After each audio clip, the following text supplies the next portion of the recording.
qu'on soit clair sur les termes, j'oppose deux notions, l'infrastructure et l'architecture. Pour moi, l'infrastructure, c'est vraiment l'ossature, comment le site est construit par les développeurs, c'est-à-dire comment le framework, ou donc, bon, bref, l'infrastructure, l'arborescence est une autre chose. L'architecture, c'est vraiment comment les liens relient les contenus entre eux. Et on arrive à des situations qui sont un petit peu improbables, parce que, alors là je passerai rapidement sur les premières slides, hein, parce qu'après ça va monter rapidement en niveau. Vous voyez l'infrastructure, vous reconnaissez une arborescence classique de site web, d'accord? Homepage, catégorie, sous-catégorie, page produit, un truc comme ça. Sauf que nous, du point de vue SEO, on a souvent, et plus que souvent, quasiment tout le temps, des besoins différents du point de vue liaison entre les contenus. Et il y a un conflit la plupart du temps entre ce que nous voulons du point de vue référencement obtenir et comment le site est foutu du point de vue infrastructure. Donc comment on fait? On se démerde comme on peut, et souvent ça se résume à en fait en faire plein dans tous les sens, en disant bon ben je vais faire du lien à foison en utilisant tous les systèmes qui sont à ma disposition, et finalement on en fait trop, pas assez bien. Alors il y a un secret pour ça. Et le secret, moi je suis parti pour constituer ce concept de cocon sémantique, je suis parti d'un système d'architecture qu'on appelle le siloing. Alors en fait, ma slide elle est un peu nulle parce que j'aurais dû... mais bon, voilà, Photoshop, tout ça, je suis pas... Il aurait fallu que je colorie les grappes, enfin les... Pas les grappes. Le fruit, comment on appelle la boule là? Le raisin, voilà. Il aurait fallu que je le fasse de plusieurs couleurs, ou alors que je mette un raisin rouge et un raisin blanc côte à côte, parce que ce qu'on veut signifier, c'est finalement que d'un côté, on a vraiment une grappe comme ça de contenu qui est bien liée entre elles, mais qui est aussi en connexion avec une autre grappe. Et il y en a un qui l'a fait beaucoup mieux que moi, qui s'appelle Bruce Clay. Et ça, c'est la représentation la plus connue du siloing, avec des bonbons, où donc vous avez le premier bocal, tous les bonbons sont mélangés, d'accord? Deuxième version, on veut les ranger, donc on prend 3 bocaux avec mes bonbons verts, mes bonbons rouges, mes bonbons jaunes. Et avec le siloing, ce qu'on va faire, c'est qu'on va prendre un seul bocal, mais on va ranger nos bonbons comme ça, sous forme de grappe. Mais ce qui est très important, c'est qu'il y a quand même des liaisons entre les différentes rangées de bonbons. Et ces liaisons, il faut qu'elles soient contrôlées, il faut qu'elles soient maîtrisées. On verra ça un petit peu plus tard. Qu'est-ce que ça donne sur un site web? Ça, ça va même plus loin que le silo, on parle d'arborescence répartie, mais ce qui est important à noter, c'est la dégradation de la couleur. Vous voyez qu'on part donc d'un sujet... Pardon? Non, c'est en fait... Cocon sémantique. Sémantique, déjà, ça veut dire quoi? Ça veut dire plein de choses, rien et tout à la fois. Mais pour moi, là, du point de vue sémantique, ce qui m'intéresse, c'est les relations entre les entités. C'est-à-dire que j'ai une entité A qui est reliée à une entité B par une liaison qui a du sens. On verra ça un petit peu plus tard.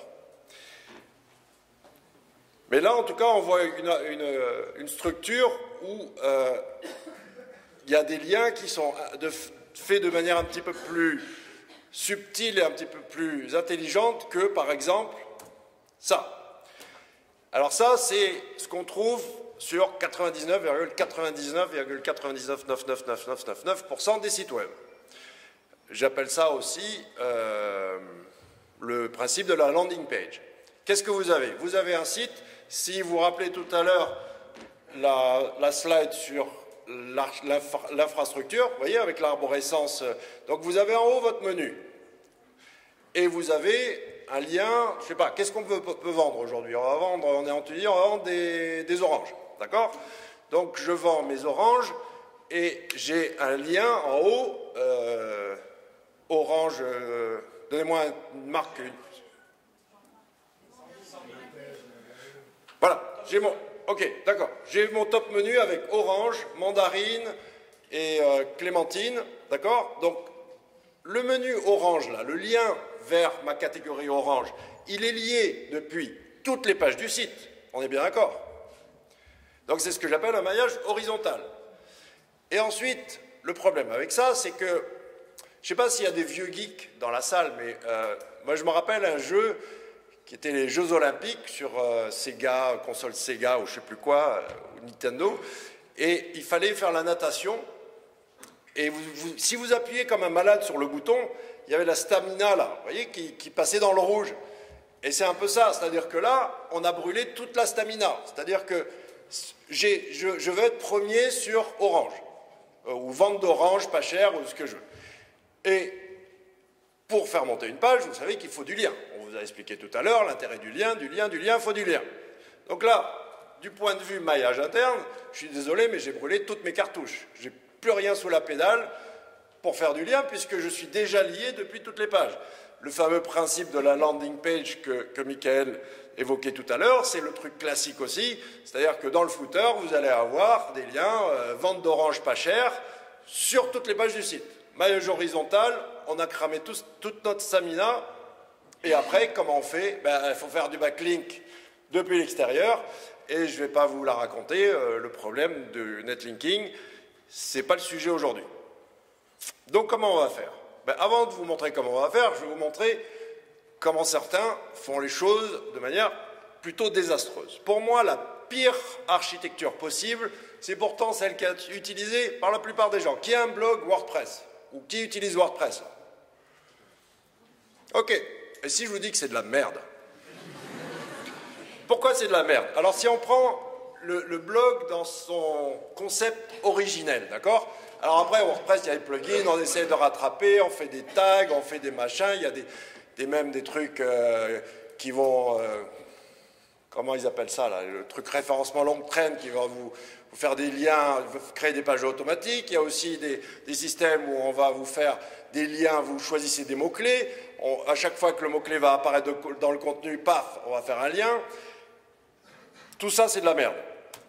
Mais le concept original du blog, c'est quoi? C'est que, et là en plus, j'ai choisi un blog Google pour montrer que même Google fait de la merde. Un blog, c'est quoi? C'est, vous avez un déroulement chronologique. Retenez bien ce mot, hein, chronologique des billets, d'accord? Donc, l'organisation du contenu est de manière chronologique. Et en bas, on a billets plus anciens, billets plus nouveaux. Et puis, là, sur la sidebar, on a des archives, d'accord? Et le problème, c'est quoi? C'est que le premier billet, il parle de quoi, là? C'est quoi le titre? C'était, je vois, c'est trop petit chez moi. Ok, et celui en dessous? Oh. Ok, donc tout à l'heure je parlais sémantiquement, je veux qu'il y ait des relations entre les entités. Quelle est la relation entre le premier et le deuxième billet? C'est pas évident, hein? Peut-être en cherchant bien, mais voilà, moi, cette organisation chronologique, elle ne me convient pas. Ça va bien pour un blog qui, à la base, est un journal perso où on raconte sa life et on dit, ouais, voilà, aujourd'hui, j'étais en Tunisie, machin, demain, je vais partir, je sais pas où, à Madagascar. Donc là, voilà, on a un déroulement chronologique d'un blog, d'un journal perso. Mais ensuite, quand on veut le transformer en vrai site, c'est pas le système d'organisation du contenu qui m'intéresse le plus. Alors, pour rattraper cette architecture désastreuse, il crée cette espèce de truc d'archive où on fait des tags, où on fait ce qu'on veut. Mais ça ne marche pas. Et moi, ce que ça me rappelle, c'est un peu ça. C'est-à-dire qu'on enfile sur une brochette, il y a un morceau de crevette, un morceau de... Ah, il y a une saucisse, désolé. Donc pas de porc ici, de l'ananas, je ne sais pas quoi. Enfin, vous voyez, c'est du contenu qui est enfilé l'un sur l'autre, sans vraiment ni queue ni tête, sans vraiment d'organisation logique. On publie du contenu et puis on l'enfile comme ça à la queue leu-leu. Et moi, quand j'audite des gros sites, des très gros sites éditoriaux qui sont basés sur WordPress, il n'est pas rare que je trouve que plus de 70% du contenu n'est même pas indexé. Là, on parle de référencement à la base, quoi, je veux dire, être présent dans l'index. Pourquoi? Parce que le moteur, et on a un spécialiste des logs dans la salle aussi, mais le moteur, il doit suivre, en fait, billet plus ancien, il doit passer par là, après il faut qu'il fasse un espèce de page, enfin, de pagination en pagination, ou alors qu'il passe par les archives, etc. C'est pas super sexy. On va voir comment organiser ça de manière beaucoup plus intelligente. Alors, encore,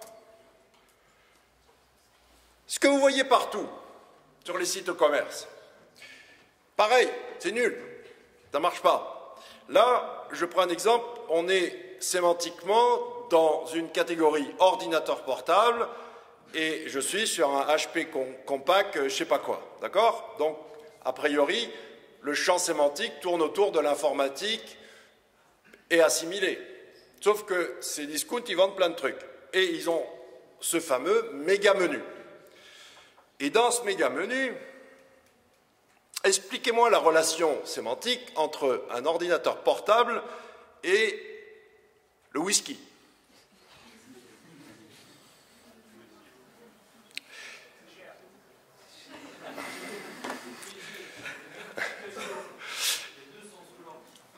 Alors, bon, après, il y a des moyens... Il y a des moyens je veux dire, ok, alors on va cacher le menu au moteur, et puis on va quand même... Mais bon, bref, en théorie, le méga menu, c'est même une grosse saloperie, et du point de vue aussi de l'analyse de log, quand on voit le travail des moteurs sur ces menus, on voit bien que c'est pas top, quoi. Mais c'est encore, je dérive, il faut que j'arrête de dériver parce qu'on a quand même des choses importantes à dire. Et c'est sur les logs ta conf, Jean-Benoît? Bon, d'accord, donc je peux dévier un petit peu, mais t'es d'accord, les méga menus, c'est de la merde. C'est de la merde. Donc on est dans un concept, ce que j'appelle la foire fouille. Vous connaissez la foire fouille ici ou pas? Bon, c'est un magasin, ils vendent de tout, quoi, voilà. Ils vendent pas mal, ouais, ils vendent pas mal de ça aussi, ouais. Alors maintenant, ça va être un petit peu plus compliqué, parce que je vais vous montrer un exemple. Au départ, c'est une bonne idée ce qu'ils ont fait, Decathlon. Regardez comment ils ont travaillé leur fil d'Ariane. Au lieu d'habitude, le fil d'Ariane, c'est un truc qu'on met en police 10, là, et puis qu'on cache en haut. On l'utilise, soi-disant, pour améliorer la navigation de je sais pas qui, du robot, du visiteur, mais ça, c'est ce que j'appelle du Jean-Claude Duss SEO, c'est-à-dire sur un malentendu, ça peut marcher. Mais là, ce qu'ils ont fait, c'est que dans le méga menu, ils ont intégré, là par contre, il y a de la thématisation. C'est-à-dire que si je déroule ce qui est à côté de running, clac, là j'ai des chaussures, des machins, des trucs qui sont en rapport avec le sujet. Vous voyez la différence? Bon, par contre, c'est con, ils n'ont pas pu s'empêcher de refoutre ce saloperie de méga menu partout. Donc, la bonne idée de départ a été un peu gaspillée par le rajout de ce méga menu. Après, moi, je ne prends pas parti. Hein. Du point de vue commercial, il y en a qui disent que voilà, ils veulent donner l'information, l'accès à l'information partout, à tout le monde, etc. C'est pas mon point de vue. Moi, je pense que si j'ai tapé chaussures running Nike dans Google et que j'arrive sur une page, que tu essayes en même temps de me vendre, je sais pas, des chaussettes pour enfants. Déjà, essaye de bien vendre la basket, quoi. C'est déjà assez compliqué, on verra après pour le reste. Ok, maintenant on a vu quelques exemples, je pourrais vous en montrer toute la journée, mais on va passer peut-être du côté positif. Donc, qu'est-ce qu'on a entre les mains? Avec quoi on va faire fonctionner ce fameux cocon sémantique et comment ça marche? Donc déjà, au niveau des liens, on a 3 typologies de liens sur la page. On a des liens entrants, des backlinks. On a des liens sortants et on a des liens internes. Jusque-là, facile. Encore facile, qu'est-ce qu'on a en termes de technologie pour faire du lien? On a des menus, de la pagination, des tags, plan du site HTML, fil d'Ariane, des liens in content, les filtres, facettes, archives. Et je sais pas, j'avais peut-être oublié 2-3, mais c'est à peu près ça, quoi. Donc voilà comment on va fabriquer notre recette de cuisine avec différents types de liens et avec différents types de leviers pour fabriquer nos liens. Là où... Les filtres. Juste après, il y a une conf sur la navigation en facettes.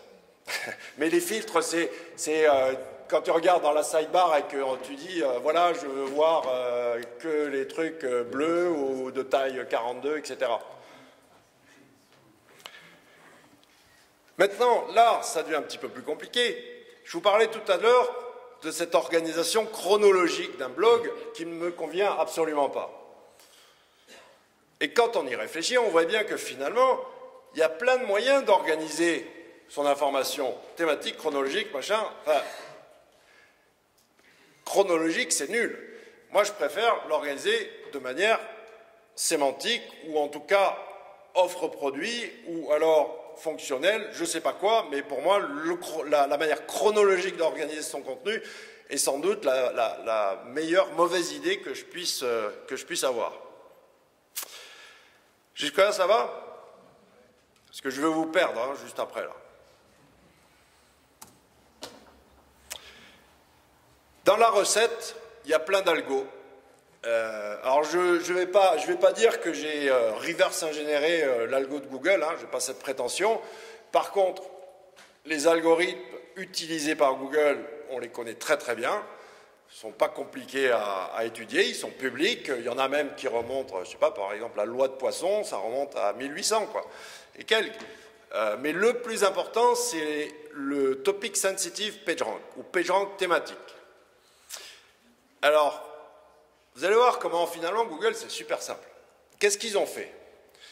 Parce qu'il est idiot, le robot. Il ne comprend pas. Donc comment il va comprendre que telle entité est en relation avec telle entité? Ben, ils ont pris en fait Demos, l'annuaire Demos, tout le monde connaît?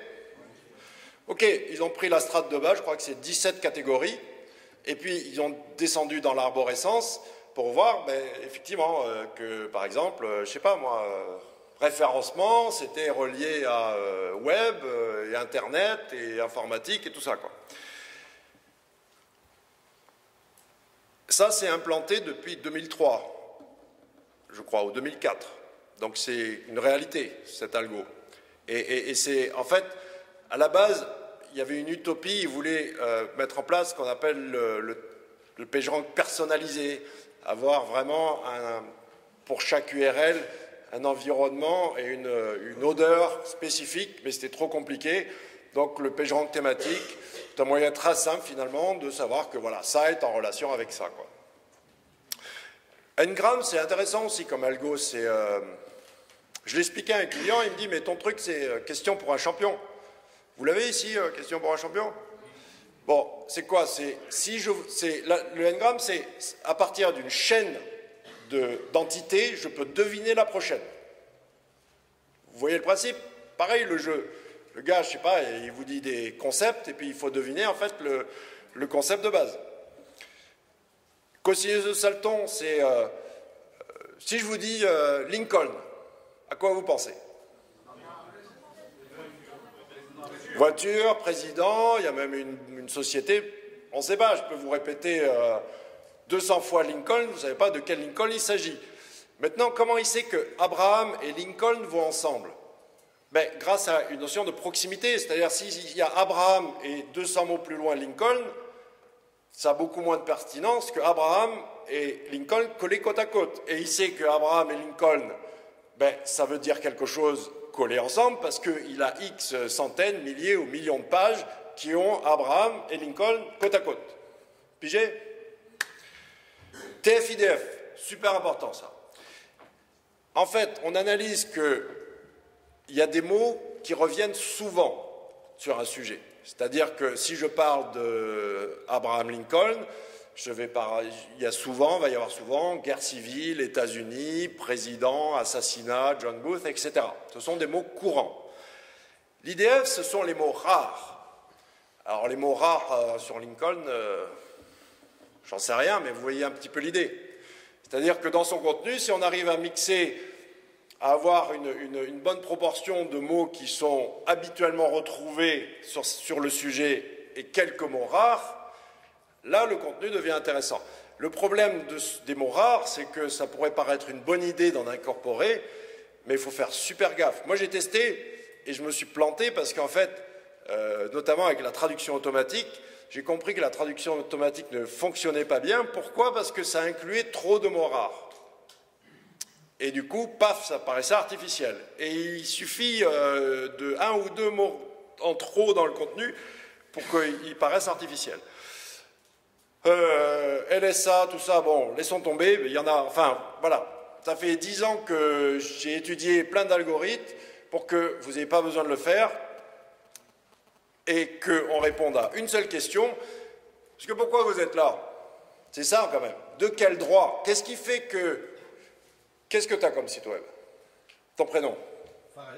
Fares. Et tu as un site web? Oui, j'ai un site web. Sur quoi? J'ai un site d'agence.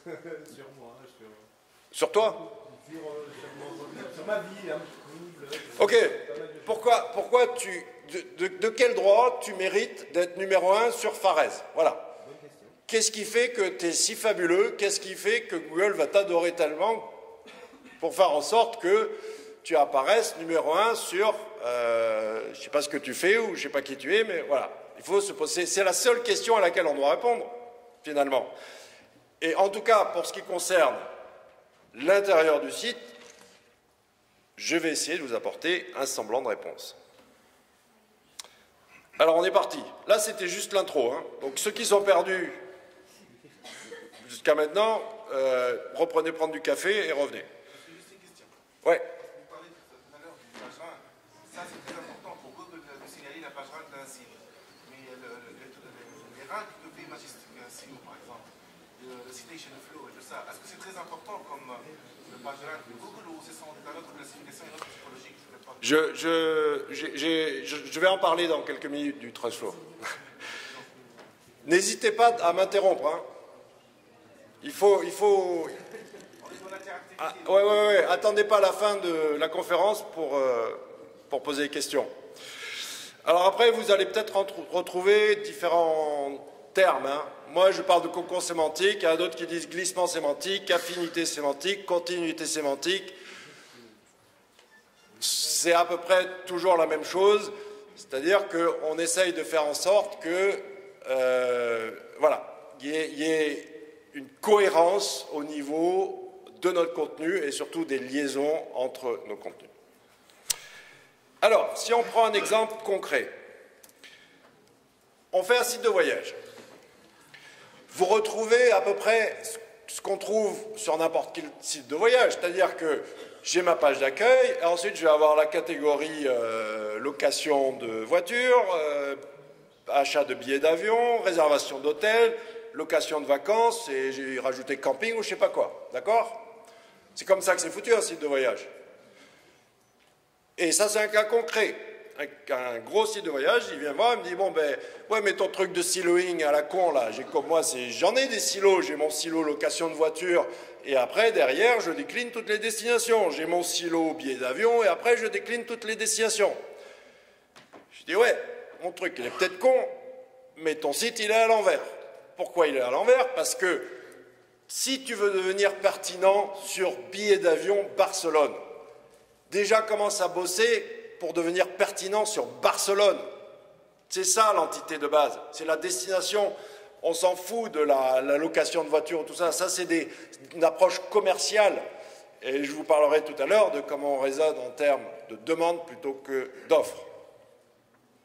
Donc, moi je dis, est-ce que vous voyez, parce que c'est un petit peu petit, c'est pas grave, je vais vous le décrire.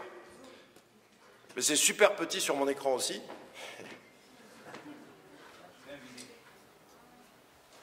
Ok, donc l'idée c'est quoi? C'est que autour de l'entité Barcelone, je vais tisser toute une grappe de contenus qui sont pertinents, qui sont intéressants par rapport à la destination. Et ensuite, on voit que les flèches vertes, ce sont des liaisons. Vous avez rappelé tout à l'heure, les bonbons, ils se touchent. Donc là, les silos, ils sont indépendants, mais ils vont se toucher grâce à des liaisons qui sont maîtrisées, qui sont intéressantes, qui sont cohérentes. Et ce qui est en rouge sont des mots-clés commerciaux. Et par contre, sémantiquement parlant, le billet d'avion, il peut se retrouver à 5 niveaux de profondeur. C'est pas grave, on va le traiter d'une manière particulière, on va y faire attention. Mais du point de vue logique d'organisation du contenu, eh bien, le mot-clé commercial, il doit être là où il est, et artificiellement, on pourra le faire remonter plus tard, mais en tout cas, dans l'organisation du plan éditorial, il faut qu'il soit là où il est du point de vue sémantique. Alors pour faire un... Et là en plus c'est qu'un petit morceau d'une arborescence de cocon. Hein. C'est quand on travaille avec des clients, on fait des plans stratégiques sur 6 mois, sur 12 mois, c'est-à-dire qu'il faut prévoir chaque node, hein, chaque point là représente une page. Et quand on fait un plan d'attaque d'un... Alors oui, quand même, j'ai oublié peut-être le truc principal. À quoi ça sert le cocon sémantique ? C'est pour attaquer des très très gros mots-clés. Si vous voulez être premier sur billet d'avion Barcelone, voilà, c'est fait pour ça. Tourisme Barcelone.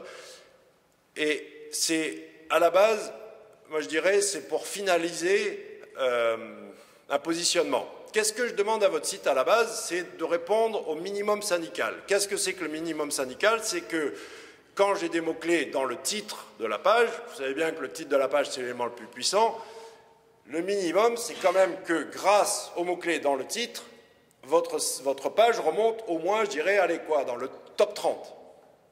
Si votre site, peu importe la requête, après, on ne va pas délirer sur des trucs, voilà, style voyage, quoi, ou Barcelone, mais réservation hôtel Barcelone, si grâce à la puissance intrinsèque de mon site, donc à sa popularité, je n'arrive pas dans le top 30, c'est que mon site, il vaut rien, et il va falloir que je travaille du point de vue popularité, autre chantier. Et après, c'est au boulot du cocon sémantique de vous faire arriver dans le top 3. Et honnêtement, ça fonctionne, il y en a même dans la salle qui peuvent en témoigner. Je ne dis pas que c'est le système universel et qu'on peut bosser que comme ça, contrairement à certains qui pensent que leur solution c'est la meilleure. Moi je ne dis pas que c'est la meilleure, mais en tout cas, tout ce que je sais, c'est que ça marche, quoi. Et je n'ai pas encore trouvé de gens qui m'ont amené d'objections en disant que non, c'était pas comme ça que ça pouvait marcher. C'est possible de zoomer pour voir un petit peu. Non, je ne sais pas comment on fait. Mais vous allez voir, je vous donnerai de quoi aller espionner un cocon à moi et vous pourrez aller voir tout ça en ligne. L'exercice est un peu compliqué parce que normalement il faudrait que je puisse voilà, bidouiller et en live vous montrer des choses sous forme de slide. C'est vrai que c'est un peu naze, quoi. Mais à la limite, on s'en fout du détail. Comment vous faites alors déjà, est-ce que vous connaissez ces outils de mind mapping qui permettent de faire ce que vous avez vu? Bon, là, c'était MindMaster. Ceux qui ne savent pas, tapez MindMap, M-I-N-D-M-A-P, et vous allez voir, c'est super facile, c'est super ludique, on peut s'en servir pour plein de choses. Mais là, en l'occurrence, c'est moi, je veux construire mon arborescence, je construis... tout mon contenu est prévu à l'avance et je ne suis pas en train de dire de me gratter la tête toutes les semaines en disant ah ben, de quoi je vais parler. Non, là vraiment je sais que si je peux aller dans un silo en particulier, je dis voilà cette semaine je publie 30 pages là-dessus, la semaine prochaine 30 pages là-dessus, clac clac clac et comme je vous ai dit, moi c'est des prévisions à 6 mois, 1 an. Et les clients, ils ont comme ça, ils sont sereins, les rédacteurs, ils savent dans quelle direction ils vont, et on n'est pas à se tracasser, à publier de tout et de n'importe quoi en disant aujourd'hui de quoi je vais parler, et surtout pas de l'actu, quoi. Pitié, ne faites pas de l'actu, là on parle de l'info, de la dure, de la vraie, ce que veut Google. C'est vrai ce que disait tout à l'heure, je ne sais plus qui, c'est encore toi d'ailleurs, il faut... Regardez, il faut être plus malin que Google et plus malin que vos concurrents. Vous voulez vous positionner sur... Qu'est-ce qu'on pourrait attaquer comme requête? Donnez-moi une requête commerciale. Pardon? Matériel médical. Si on tape dans Google matériel médical, on va trouver sans doute 10 marchands. C'est bien le cas, non? Ok, les 10 premiers, ce sont 10 vendeurs de matos médical. Ça le fait chier, Google, ça. Il déteste ça. Qu'est-ce qu'il veut, Google? De la diversité. Donc, il faut essayer de trouver qu'est-ce qui manque. Et même sur des requêtes un petit peu plus compliquées où il y a déjà un mix, moi, je trouve que c'est beaucoup plus facile d'arriver à rentrer sur une requête comme matériel médical avec un signal dit éditorial, donc de l'info, ou alors avec de l'image, de la vidéo, de la news, j'en sais rien. Mais retournez pas encore avec un catalogue, il y en a déjà 10, il n'en voudra pas. Et si vous allez y arriver, c'est parce que vous allez bastonner plus que les 10 qui sont déjà là. Et là, ça va jouer à celui qui a la plus grosse. Et quand vous jouez contre des gros monstres sur des requêtes ultra concurrentielles, vous n'avez aucune chance parce qu'eux, ils ont une puissance de feu marketing que vous n'avez pas. Donc par contre, on est beaucoup plus malin. C'est un peu Sun Tzu, l'art de la guerre appliqué au référencement. C'est, je sais pas, on est combien là? On est 200 ou 150, j'en sais rien. On est tous des rebelles là. Et on a en face une armée de... la France va nous envahir, là. Donc il y a 500 000 soldats qui arrivent. Qu'est-ce qu'on fait? On va les attendre là sur la plage, ou alors on va se cacher dans les montagnes en hauteur, et quand ils vont passer là, on va leur balancer des gros rochers, on va mettre des pièges et tout ça. Eh, c'est évident, il vaut mieux aller se planquer dans les montagnes, non? Plutôt que se faire zigouiller en plaine. Ben là c'est pareil, c'est que je vais à l'assaut avec... autre chose, en étant plus malin, je ne vais pas encore repartir à l'assaut avec la même chose que Google, il étouffe, il a les dents du fond qui baignent de ses catalogues e-commerce, il n'en veut plus. Par contre, avec ce signal-là, vous avez beaucoup plus de facilité de pénétration parce que, et honnêtement, hein, je vous ai la question tout à l'heure, de quel droit je mérite d'être numéro 1? C'est en face, il fait un calcul de pertinence, il va calculer, ah, toi, tu es un peu plus intéressant que les autres, par rapport à X paramètres. Et il suffit de comprendre que la page en elle-même, ce n'est pas le plus important. La page en elle-même, elle a une portée limitée, qu'elle ait 50 mots, 2000 mots, 18 images ou 3 vidéos, on s'en fout. C'est pas ça. Qu'est-ce qui va la pousser, la page? Ce sont des liens. Et si ces liens sont contextuels, en tout cas à l'intérieur du site, et après on verra aussi à l'extérieur du site, là il regarde, il dit, oh, derrière cette page, il y a encore d'autres pages qui sont intéressantes et qui sont connexes. Et là, oui, je réponds à ce fameux signal de qualité, non pas par le contenu, parce que, n'oubliez pas, il est idiot et il n'est pas capable de reconnaître un contenu de qualité, c'est pas vrai. Il le reconnaît par rapport à des paramètres extra-contenus. Mais je ne sais pas, est-ce que Google il peut décider qu'il va gagner le prix Pulitzer ou qu'il va remporter les Oscars? Bon, il fait des analyses linguistiques, hein, je vous en montrerai une tout à l'heure, mais c'est pas super évolué. Ce qui est super évolué, c'est justement de pouvoir regarder derrière la page.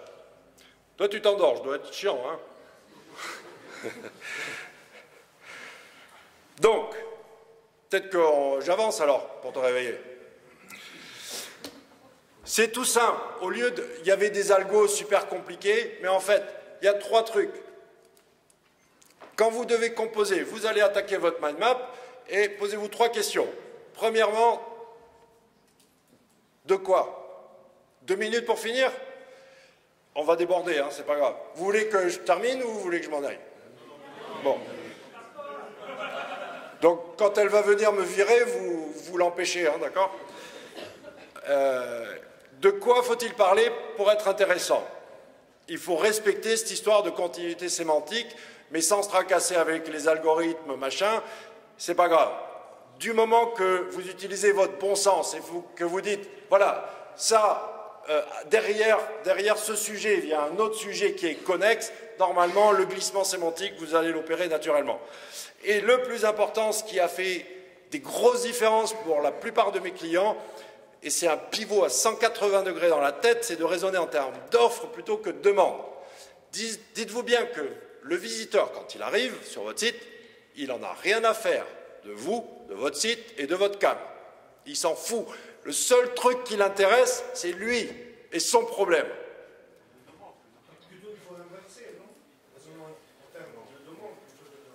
Exact. Il y en a un qui suit, tu vois. Bien. Exactement. La mug, tiens, t'as déjà gagné une mug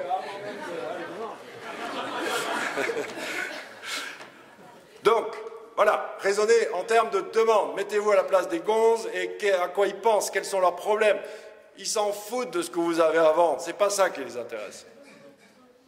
Pardon ?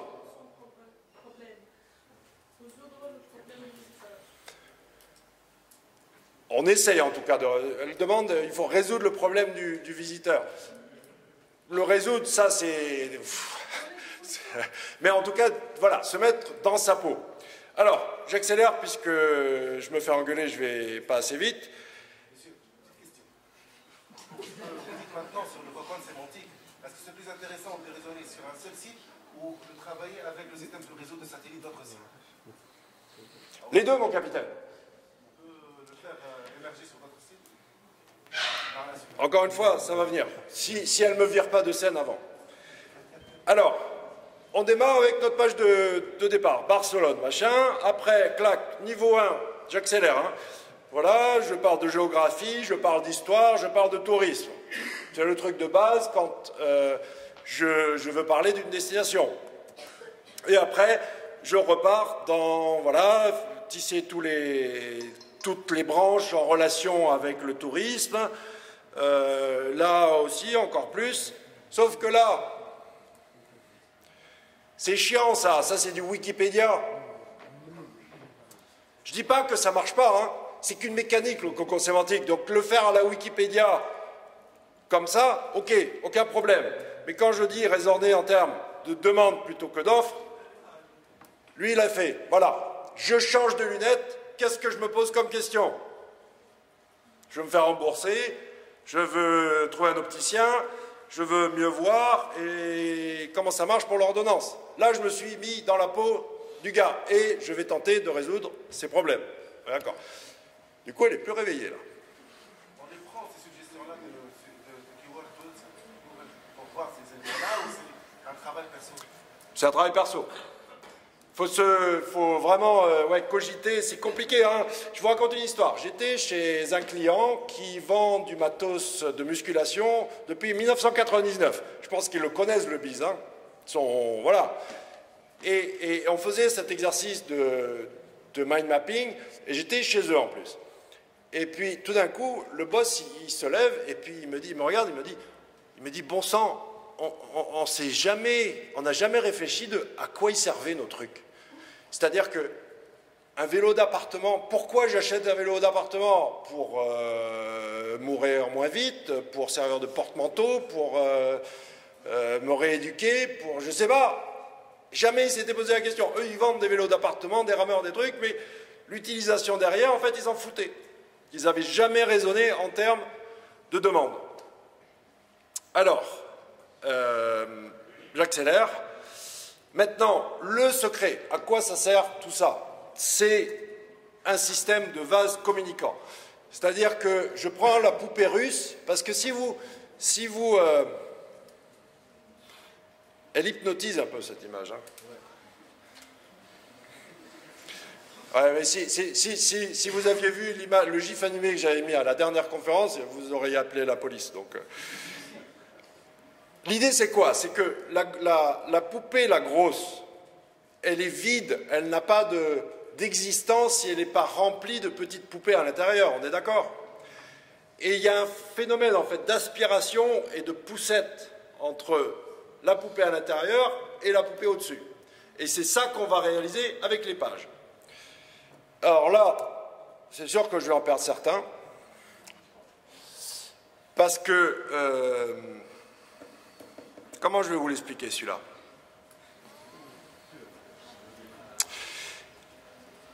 En fait, j'utilise différents types de liens pour différents effets. Oui, oui, 30 secondes, j'ai fini. Je vais passer là-dessus. Trop compliqué. Là. Non, vraiment.